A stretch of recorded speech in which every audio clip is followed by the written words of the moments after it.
Kalorama, a recorded books high-bridge imprint, presents The Loud Minority: Why Protests Matter in American Democracy by Daniel Q. Gillion, read by David Sadzin. Publisher's note: this audiobook refers to figures and tables included in the print and e-book editions of the book. Introduction. And we had an election for president that was determined on a slogan called the silent majority. Do you remember that? And if you weren't in the silent majority, you were in the loud minority. That was me. And there was something wrong with the loud minority. It was like us and them. And we've been having those us and them elections ever since. William Clinton, March 4, 2000. I would like to punch him in the face, Donald J. Trump bellowed into the microphone with a schoolyard bully stare in his eyes as a protester was escorted from a campaign rally in February 2016. The attendees cheered and applauded emphatically. Trump paused, looked out over the crowd, and took in the favorable response. As he basked in the appreciation of his followers, he smiled contentedly, pleased to have shown up the protester. It was clear Trump was not a fan of the protests.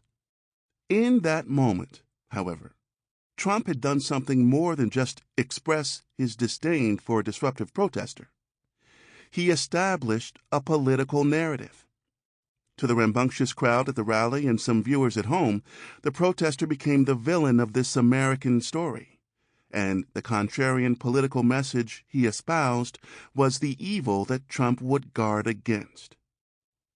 Trump strove to make it clear that this and other protesters did not reflect the public's concerns. Rather, they were isolated and erratic abnormalities, distractions that needed to be shunned. The rooting crowd of potential voters was us, and the rude protesters were them. This creation of a wedge between the public and protest activists, while far from original, warrants a closer look. In order to understand the contemporary narrative surrounding political protesters, we must understand the background story, which began nearly 50 years ago with the birth of the silent majority. The backstory. On November 3, 1969, President Richard Nixon appeared on televisions across the United States to make an important speech about the Vietnam War. The opening widescreen video shot showed Nixon in the Oval Office, sitting at the Wilson desk. California gold-colored drapes framed the background, and the American flag hung behind his right shoulder. It was a classic presidential shot. He firmly grasped his prepared remarks with two hands. Repeatedly glancing downward at his written statements so as not to misspeak, Nixon discussed his approach to the Vietnam War moving forward. Despite cries for him to rapidly end the war, Nixon told the American people that he would not immediately remove troops from Vietnam, but rather would offer a peace proposal. This peace proposal would include a complete withdrawal of all outside forces within 1 year, a ceasefire under international supervision, and the pursuit of free elections in Vietnam. Toward the end of his speech, Nixon grappled with the opposition that he predicted would arise from those who disagreed with his plan. In an attempt to ward off criticism, Nixon recounted his interaction with a protester in San Francisco, an experience that stuck with him. The protester held a sign that read, "Lose in Vietnam, bring the boys home." Nixon acknowledged the freedom that the citizen had to voice this opinion, yet he considered this protester, and the activists accompanying him, as belonging to a small minority in the nation. Nixon used this experience as an opportunity to push back against anti-war protesters. "I would be untrue to my oath of office if I allowed the policy of this nation to be dictated by the minority who hold that point of view and who tried to impose it on the nation by mounting demonstrations in the street. If a vocal minority, however fervent its cause, prevails over reason and the will of the majority, this nation has no future as a free society. In concluding his speech, the president made a heartfelt appeal to those not participating in the anti-war demonstrations. He pleaded, "Tonight, to you, the great silent majority of my fellow Americans, I ask for your support." Nixon's speech introduced the notion of a silent majority to many in the public. The term had not been widely used at the time, but it had a nice ring to it.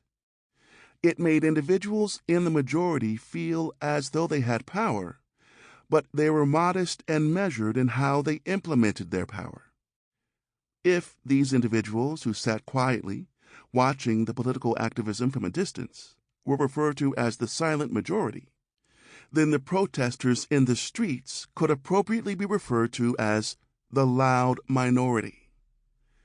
Although the president did not verbalize this latter term, the implicit antithesis of the silent majority was a small group of whining complainers who did not reflect the true concerns of the American public or the reality of the times. Hence, through his rhetoric, Nixon separated the concerns of protesters from those watching events unfold from the comfort of their homes. The creation of this juxtaposition also established an atmosphere of us versus them. But who belonged to them? Historian Rick Perlstein indicated that protesters against the Vietnam War constituted a wide array of individuals that included feminists, hippies, students, and even rock and roll bands. It was everything that threatened that kind of 1950s Leave It to Beaver vision of what America was like, said Perlstein. This wasn't just a distinction in political beliefs. The people in the them group were othered in more ways than one. Opposition to Nixon's military actions emerged from all walks of life, but some of the most ardent critics of the Vietnam War came from the black community. Thus, not only was the loud minority a statistical one in the eyes of Nixon, but it also constituted a large percentage of racial and ethnic minorities. Adding the contentious state of race relations to political difference about the war only increased the distinction between Nixon's us and the protesters' them. The negative connotation of racial division that became attached to the silent majority now reflected another prominent divide in the United States at that time. By the late 1960s, the civil rights movement had won many battles, not least of which were the sweeping Civil Rights Act of 1964 and Voting Rights Act in 1965. The civil rights movement's attention quickly turned to the Vietnam War, however, when it became clear that a disproportionate number of African Americans and Latinos were returning home in body bags. Unfortunately, racial and ethnic minorities were more likely to be placed on the front lines of the war, and thus were exposed to a greater level of danger than their white counterparts. Furthermore, to civil rights leaders, the deaths of many innocent Vietnamese children and destruction of land were unacceptable byproducts of war. The fights for civil rights and international peace were inextricably linked.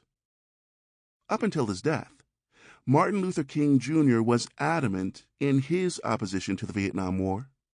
In his speech, Beyond Vietnam, delivered in the heart of New York City at Riverside Church, he encouraged fellow racial minorities to push back against the war.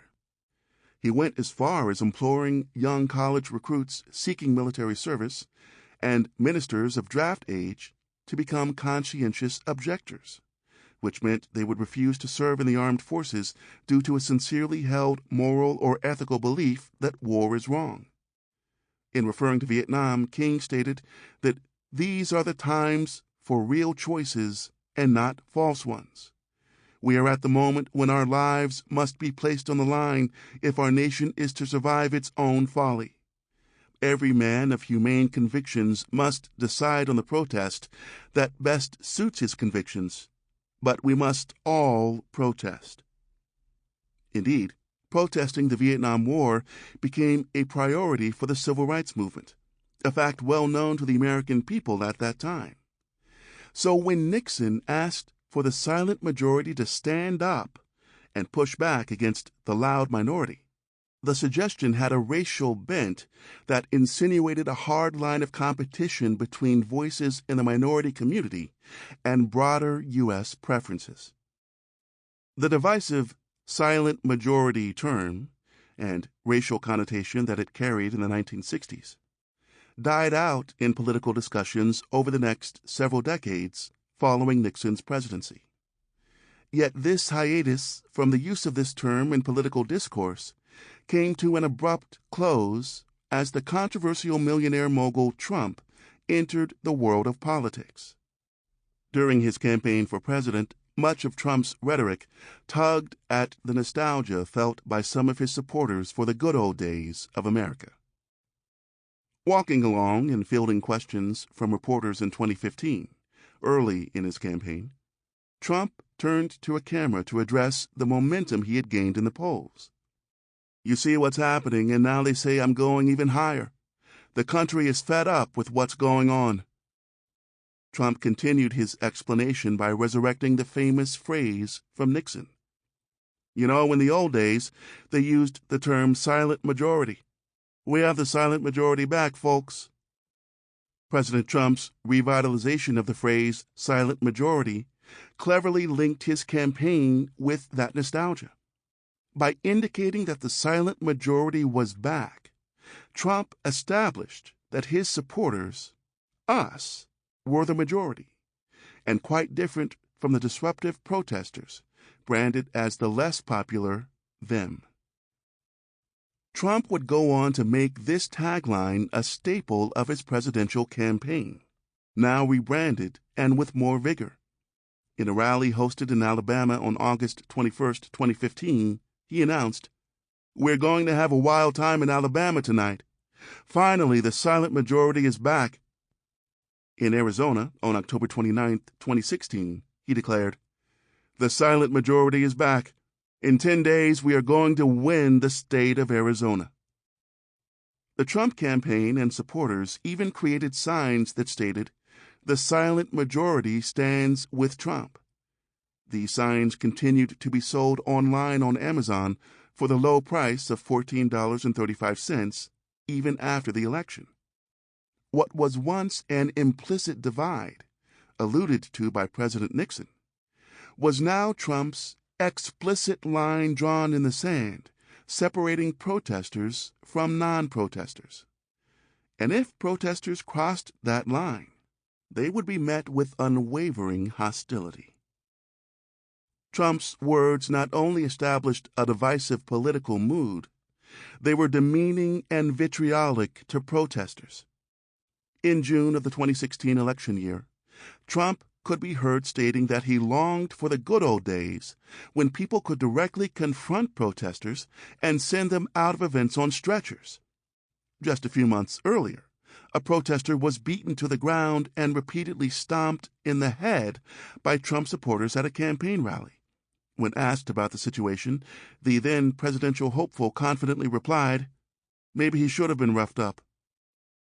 Even after Trump was elected to office, he acknowledged that he knew there was a negative perception of the divisive term and how it related to protests. In remarks given at a roundtable discussion with county sheriffs and reporters, Trump stated, "And a lot of people agree with us, believe me. There's a group of people out there, and I mean much more than half of our country, much, much more. You're not allowed to use the term silent majority anymore. You're not allowed because they make that into a whole big deal. But there's a group of people out there, massive, massive numbers, far bigger than what you see protesting." Trump's words, like Nixon's statements a half-century prior, indicate that protesters in the streets and the non-protesters observing them at home have conflicting political perspectives on issues. It is therefore widely assumed that the act of protesting is the sole indicator of political discontent, and inaction is a validation of the status quo. The duality suggested by notions of the silent majority poses important questions. Do protesters remain on the opposing side of the political aisle from non-protesters? Or do protests resonate with the American public and shape political preferences? Do protests affect the outcome of elections and shape our democracy? This line of questioning rekindles an old debate regarding whether the silent majority, non-protesters, is influenced by the loud minority, the activists in the streets. This book attempts to answer these questions by making a bold shift away from separating protest and elections, and instead showing how protest activity spills over into the electoral process. Historically, political protest has been spurred by voices within marginalized groups, by those people who express the concerns of the repressed, and are seen as belonging to radical and isolated segments of society. Conversely, electoral outcomes in democracies demonstrate the will of the people and represent majoritarian preferences. As a consequence, political protest is often viewed as being a contrarian perspective to the outcome of political elections. I posit, though, that protests are a part of the social learning process and act as an avenue of social communication between activists and non-activists. In particular, protests serve as an informative cue that voters use to evaluate candidates as well as social conditions. The increasing engagement with social media by members of all social groups has allowed protest activists to interact more directly with citizens and politicians. Activists connect through popular media outlets, which disseminate persuasive information on the particular details of an issue. Protesters can now reach the silent majority in ways never before possible, figuratively moving the public ever so closer from the comfort of their homes to the activists in the streets. Protesters and non-protesters now occupy the same rhetorical spaces for political deliberation. Because protests place issues on the political agenda and work to make those issues salient to the public and individuals in power, protests have the potential to shift voters' evaluation of political candidates. These informative protests can act as a mobilizing force that draws passion from constituents, heightens their interest in a relevant topic, and later increases the likelihood that they turn out on Election Day. At the heart of this influence is partisanship ties. Voters use their partisan lenses to translate protest messages into ideological fodder that then propels their political actions. Not only are voters influenced by protest activity, but potential politicians looking to run for office assess their political chances of success by observing the level of activism in congressional districts. Conceived in this manner, protests are the canaries in the coal mines that warn of future political and electoral change, and it is the loud minority communicating to the silent majority that makes this possible. A new day for political protests and a new audience, the U.S. electorate. Protests, social movements, and general forms of activism are operating in a different political climate than their predecessors. Put simply, protests are more overtly political now than they used to be. More specifically, they are more connected to political parties.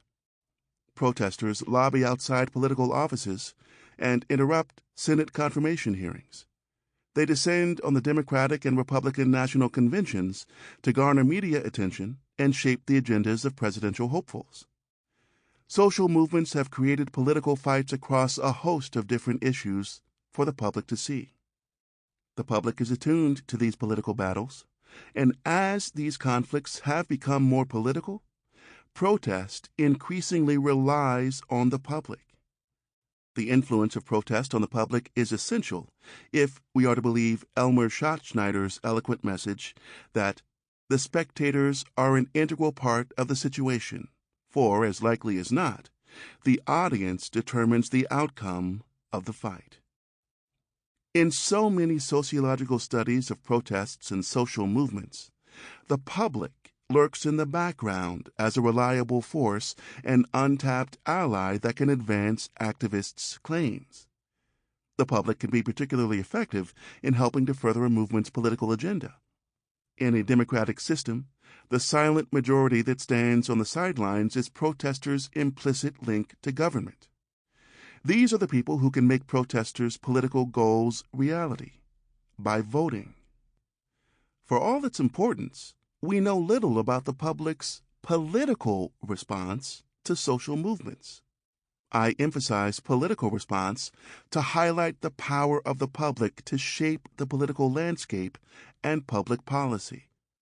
The public holds a precious place in political science for the influence it wields, and is viewed as an unbiased arbitrator willing to consider all concerns. The public is an audience to which politicians can offer their appeals to circumvent institutional gridlock. For presidents, the act of going public allows them to speak directly to the public to create pressure on other branches of government to support the executive agenda. Protest activists also avoid traditional political tactics and address the public directly to ensure that their voices are heard. The public is a necessary component of social movements' political opportunities. Scholarly studies discuss the mass public as a broad entity, inclusive of all segments of society with all its different forms of activities and interests. This gives the impression that the public constitutes everyone in the United States, that there is an all-encompassing public that protesters are speaking to in their calls for social change. If we seek to understand the political consequences of social movements among the masses, however, then our efforts at focusing on the American public at large have been misdirected. The more politically consequential audience is a subset of the public. Specifically, it is the voting electorate. While it is the voting public that we are concerned about, we oftentimes do not think about the distinction. Yet there are slight but important differences between the electorate and the mass public. The electorate is more politically engaged and politically active than the mass public. Most important, the electorate carries stronger partisan ties that make it more ideological. This allows the electorate to be more susceptible to the divisiveness of politics than the public as a whole. What is more, the increasing political polarization within American politics has forced social change to be carried out by an electorate that has replaced a less pronounced mass public with markedly partisan voters. Consequently, to understand the influence of protests in American democracy, we must also turn our scholarly gaze to this new public that centers around the voter, exploring how the electorate is affected and impacted by political activism. Surprisingly, the link between protest and our American democracy remains a gray area of uncertainty in scholarly research due to traditional disciplinary boundaries. Historians and sociologists have explored protest and social movements, but they have largely focused on movements' origins or what sustains them. They rarely draw political connections to electoral outcomes, leaving this terrain for political scientists. Political scientists have added much to our understanding of American democracy and U.S. elections, but frequently these discussions eschew political protests because activism falls outside the bounds of formal electoral institutions and is thus deemed inconsequential, and perhaps better left to sociologists. This academic perception does not encourage sociologists to look at the political outcomes found in the electoral process, nor for political scientists to study the sociology of American discontent. Real-world events do not have the same disciplinary constraints found in academia, and we have witnessed the predicted shift that Bayard Rustin detailed in his appropriately dubbed book, From Protest to Politics. Several historical accounts embody this shift. In the 1930s and 1940s, political activism associated with the Townsend movement, named after Dr. Francis E. Townsend, who famously called for a universal pension for older Americans, led to the congressional election of candidates who supported FDR's proposed Social Security program. During the height of the Civil Rights Movement, the 1964 congressional election ushered a new wave of liberal Democrats who were less conservative than their predecessors into the stronghold of the South, thereby establishing a generational replacement that some argue led to shifts in voting alignments. For African Americans in particular, protests were relied on as a proven political strategy to confront discrimination and place racial inequality visibly on the public agenda.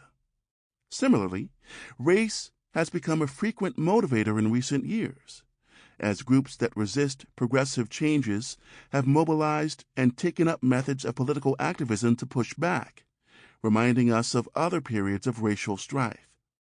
Voices of political protest move beyond race to touch on many issues, including immigration, gender equality, and sexuality.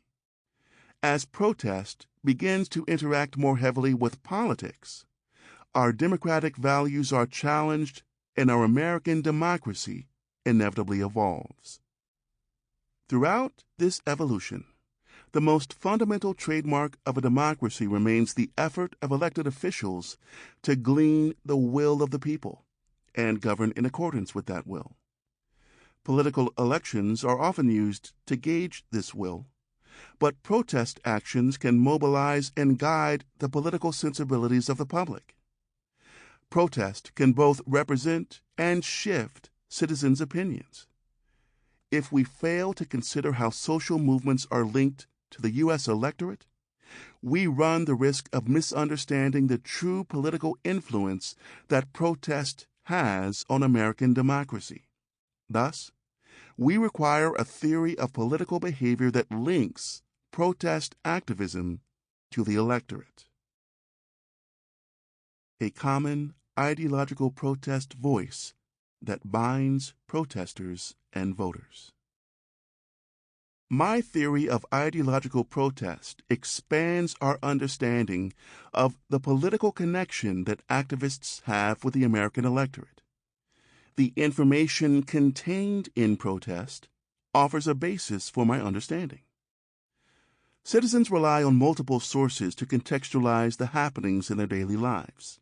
Yes, we pick up the newspaper, reading the New York Times or Washington Post.